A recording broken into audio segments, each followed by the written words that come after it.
السلام علیکم ورحمۃ اللہ وبرکاتہ۔ عزیز دوستو، آپ دیکھ رہے ہیں ہمارا چینل اسلامک نالج۔ اس ویڈیو کے آغاز میں معذرت، جو بات سب سے پہلے کر لینی چاہیے تھی وہ آج یاد آئی۔ میرا ملک کیونکہ ڈوب گیا ہے، سیلابی ریلوں سے آبادیاں ملیا میٹ اور ہزاروں روحیں وجود کو چھوڑ گئیں۔ جس ملک میں انسان جانوروں سے بدتر موت مارے گئے، وہاں مرنے والے جانوروں کی تو کوئی گنتی ہی نہیں۔ تباہ فصلوں پر کھڑے کاشتکار اپنی بے بسی کا ماتم کر رہے ہیں۔ کئی بھوک سے بلکتے بچے، دو تو کیا روٹی کا ایک ٹکڑا بھی میسر نہیں ہے، جو پانی میں گھرے ہوئے ہیں پھر بھی پیاسے ہیں۔ یہ پانی انہیں بے گھر تو کر سکتا ہے، لیکن ان پیاسے گلوں کو تر نہیں کر سکتا۔ جن کا زمین پر کوئی اثر باقی نہیں، وہ آسمان والے کو آواز دے رہے ہیں۔ سوشل میڈیا پر جو ویڈیو صحافی شیئر کر رہے ہیں وہ انتہائی دردناک اور کربناک ہیں۔ پانی اترتا ہے تو مٹی سے لتھڑے ہوئے مردہ بچے نظر آتے ہیں۔ اسی کیچڑ سے زندگی کی لاوارث کھوپڑیاں پھوٹ رہی ہیں۔ ہاتھ کسی کے خالی نہیں ہیں۔ کسی نے ایک پلنگ پر اپنی جمع پونجی اٹھائی ہوئی ہے تو کسی نے جوان سال لاشا اٹھایا ہوا ہے، لیکن دفنانے کے لیے خشک زمین کا کوئی ٹکڑا میسر ہی نہیں۔ کئی سیلاب سے بچنے کے لیے درختوں کی شاخوں پر لٹکے ہوئے تو کوئی جھونپڑی کی بچی کچی لکڑیوں کے بستر پر سو رہا ہے۔ کسی کے پاس پہننے کے لیے لباس نہیں ہے، کسی نے تھیلی سے اپنے بدن کو ڈھانپ رکھا ہے۔ انتہائی خوفناک منظر اور ریت میں دھنسے ہوئے ہاتھ یقیناً حکمرانوں کے گریبان تک رسائی چاہتے تھے۔ ووٹ لینے والے بچے ہوئے ہیں، مگر ووٹ دینے والے تو ڈوب گئے۔ جون سے اب تک 900 سے زائد جانیں سیلاب اور بارشوں کی نظر ہو چکی ہیں۔ 900 سے زائد جانیں، یہ سیلابی آفت 2010 سے بھی زیادہ خطرناک ثابت ہو رہی ہے۔ کسی قسم کی برسات، کس قسم کا سیلاب نہیں دیکھا۔ پورا سندھ اس وقت ایک دریا کا منظر پیش کر رہا ہے اور ہمارے لوگ محصور ہیں۔ صوبے میں 15 لاکھ کچے گھر جو پورے طریقے سے ڈیمیج ہو چکے۔ 90% کاشتکار اپنی کاشت کو وہ بھول چکے، ان کی کاشت کسی کام کی نہیں رہی۔ 169 KPK میں ہلاکتیں ہوئی، 164 پنجاب میں، 293 سندھ میں اور 230 بلوچستان میں۔ تو یہ کافی بڑا فگر ہے۔ اگر ناظرین یہ جو مناظر آپ کو دکھائے ہیں تباہی کی، اگر یہ کسی اور ملک میں ہوتے تو وہاں پر اب تک پتہ نہیں کیا ہو چکا ہوتا۔ ساری دنیا کی نظریں اس ملک پر ہوتی، لیکن ہماری تو بات ہی کچھ اور ہے۔ اس وقت حکومت کی جو ترجیح ہے وہ گرفتاریاں، اور عمران خان سے آپ کی ترجیح ہے جلسے اور الیکشن۔ ووٹر مر جائے گا تو کیا یہ ووٹر باکس لاشیں بنائیں گے؟ سب سے زیادہ عطیات جمع کرنے والے پاکستانی ہونے کے دعوے دار عمران خان صاحب آخر کیوں سیلاب زدگان کی مدد کو آگے نہیں آ رہے؟ خان صاحب، آپ کی صوبائی حکومت قائم ہے، خدا کے لیے کرسی چھن جانے کے غم کو کچھ دیر کے لیے فی الحال خود سے الگ کر دیں۔ PTI کو بھرپور سیٹیں دی ہیں جنوبی پنجاب میں، یہاں سے عثمان بزدار کو وزیر اعلیٰ بنا کر احسان عظیم کیا گیا تھا۔ ان کا اپنا علاقہ بدترین تباہی کی نظر ہوا ہے، لیکن بزدار صاحب کہیں دکھائی نہیں دیتے۔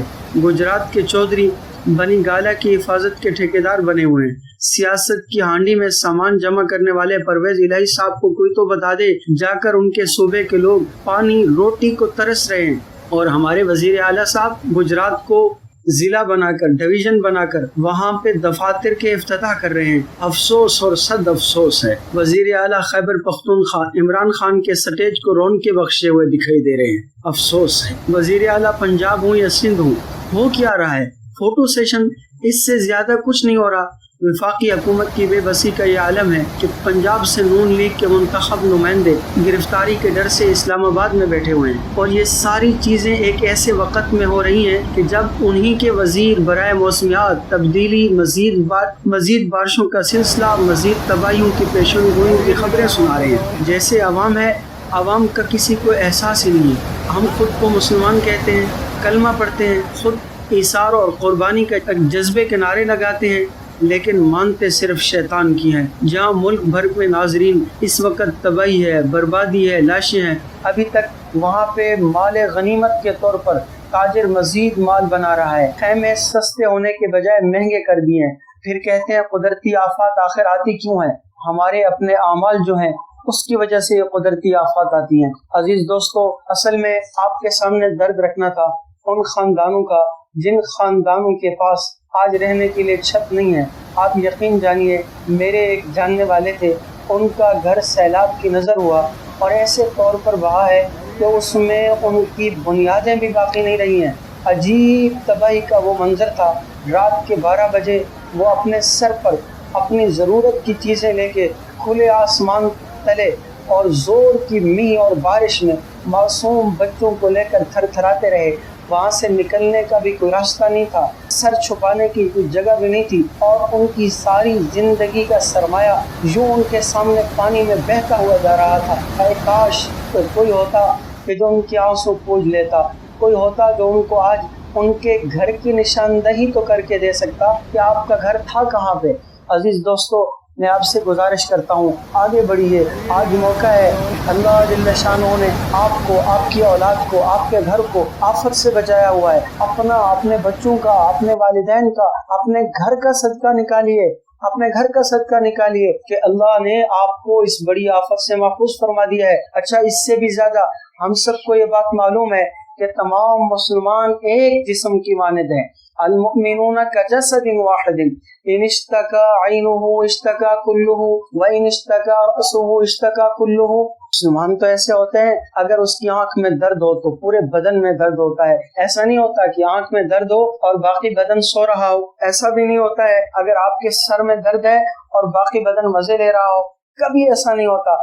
ایسے ہی مسلمانوں کی اگر کوئی ایک جماعت کسی کرب میں ہے، تکلیف میں ہے، درد میں ہے، مصیبت میں ہے، تمام مسلمان ان کے ساتھ کھڑے ہوتے ہیں، تمام مسلمان ان کے ساتھ ان کے درد میں شریک ہوتے ہیں، ان کی غمخواری کرتے ہیں، ان کی آنکھوں سے آنسو پوچھتے ہیں۔ جو بے گھر ہوئے ہیں انہیں بہترین گھر بنانے کا عزم رکھتے ہیں۔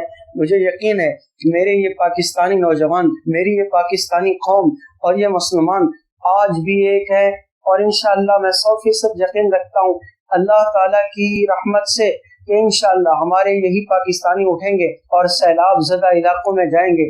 جو بے گھر ہوئے ہیں انشاءاللہ ان کے گھروں کے لیے ڈونیشن دیں گے۔ میں امید کرتا ہوں انشاءاللہ جن کو دوائیوں کی ضرورت ہوگی ہمارے یہ پاکستانی بھائی وہ رقم دیں گے، وہ دوائیاں دیں گے جن سے وہ اپنی ضروریات کو پورا کریں گے۔ میں یہ یقین رکھتا ہوں جہاں ان کے بے گور لاشیں پڑے ہوئے ہیں ہمارے یہ پاکستانی اٹھیں گے، ان کے کفن دفن کا انتظام کریں گے۔ میں یہ یقین رکھتا ہوں کہ ہمارے یہی پاکستانی قوم انشاءاللہ جو آج پینے کے پانی کے لیے ترس رہے ہیں ان کے لیے انشاءاللہ پینے کا صاف شفاف پانی وہاں تک پہنچائیں گے۔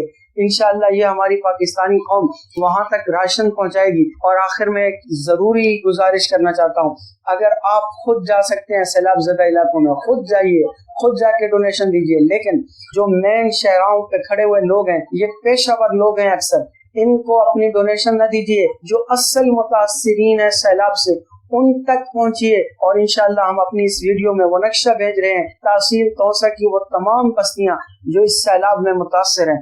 اور آخر میں ایک گزارش یہ کہ اگر آپ اور کچھ نہیں کر سکتے ہیں، مدد نہیں کر سکتے، ہماری اس ویڈیو کو آگے شیئر کیجیے تاکہ جو لوگ مدد کر سکتے ہیں ان تک ہمارا پیغام پہنچا دیں۔ آپ جتنا اسے شیئر کریں گے، آگے بھیجیں گے، ممکن ہے کوئی اللہ کا نیک بندہ کھڑا ہو وہ تیار ہو جائے اس نیک کام کے لیے، تو آپ کو پورا اجر و ثواب ملے گا۔ اس میں میرا نمبر بھی دیا گیا ہے، ہمارے جامعہ کا نمبر بھی دیا گیا ہے۔ جو ساتھی جس ٹرسٹ پر اعتماد کرتا ہے ان تک اپنی دیانتداری سمجھ کر اپنا صدقہ پہنچائے، اپنا مال پہنچائے، تاکہ ہمارے ان غریب اور ان بے سہارا اور ان متاثرہ لوگوں کے غم کا کچھ مداوع ہو سکے۔ اللہ سے دعا ہے اللہ تعالیٰ آپ کو، آپ کے اہل خانہ کو، آپ کے تمام دوستوں کو ہر طرح کی آفات سے محفوظ فرمائے۔